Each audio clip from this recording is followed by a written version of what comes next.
Well, let's go to Canberra now, and joining us is the Independent Senator Jacqui Lambie. Jacqui, good to see you. So what were your thoughts on the referendum defeat? I think I knew, like many other Australians out there, it was not going to get up, and you are correct. For as long as what I know, it was sold on the word recognition.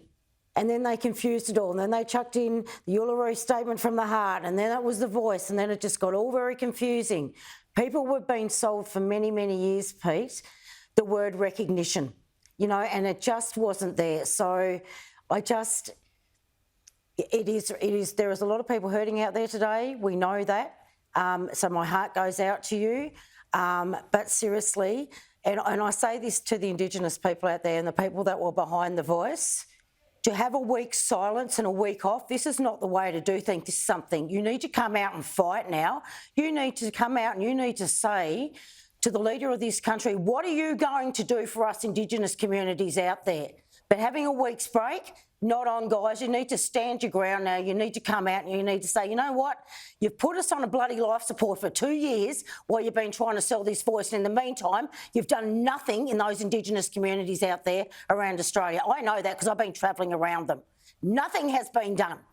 And so, quite frankly, like I told the Prime Minister over the last few months, you've done absolutely nothing, and you need to come in and you need to put some practical solutions in these communities. Enough is enough. Couldn't walk and chew gum at the same time, Pete. This is where they come unstuck. They could have been putting action and showing Australians what it meant by listening to the voices. Why can one independent from Tasmania over the last 7 to 10 years go continually around these Indigenous communities and listen and know what they want? But you've got bloody massive two parties up here that cannot deliver in these communities. So they're both as bad as each other. So who's to blame for it all, Jacqui? Nobody's to blame. The blame game is over. What we need to be doing now, there's no good blaming anyone. We've already wasted 2 years on trying to get this proposal up. What I want to see is action in these Indigenous communities, and we need to go back to talking about the old jobs program.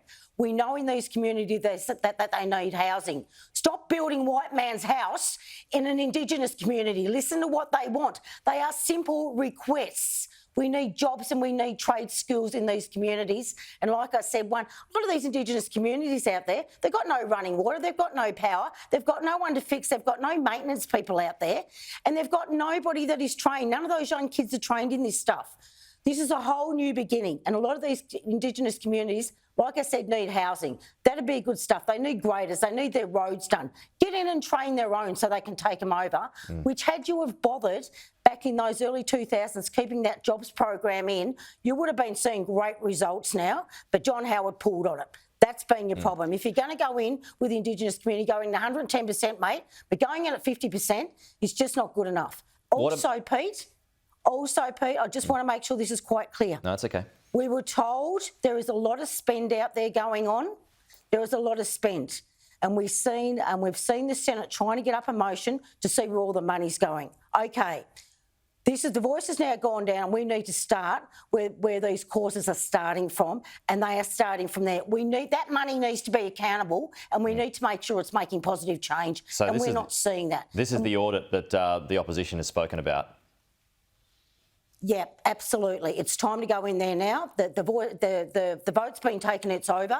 If you want to get your answers out there, you need to start here. That's what you need to see. You need to see whether or not the spend and where you are spending it. When I see 10 or 20 groups in Alice Springs that are getting a crap load of money out there for those kids, and nothing has been done, and it's actually, we're getting more kids in detention, then that tells me that money's not being spent wisely. The job is not being done, and we've got to be brutally honest about that. I know, you're making some good points, Jacqui, as you usually do. But what about the treaty and truth-telling? Some members of the Labor Party still talking about how that needs to be pursued. The Greens certainly suggesting that needs to be pursued as well. What do you think about that? You know, you can go and pursue them, we can have a talk fest, or we can get out there and change those communities and start taking action.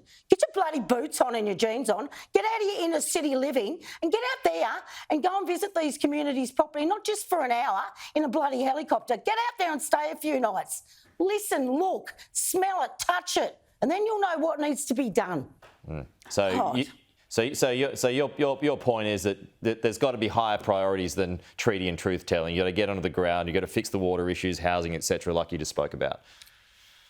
Yeah, you need to do something. Enough of the talk fest. Let's get out there and do it, okay? This has failed. It's failed miserably. There are a lot of hurt people out there around Australia. So let's get in there now and take the action. Enough of the talk fest. I want to see action going on to make their lives better, because that's the only way. A talk fest is not going to do that. But I'll tell you what, taking action will. Okay, Jacqui Lambie, good to chat as always. We will talk to you again soon.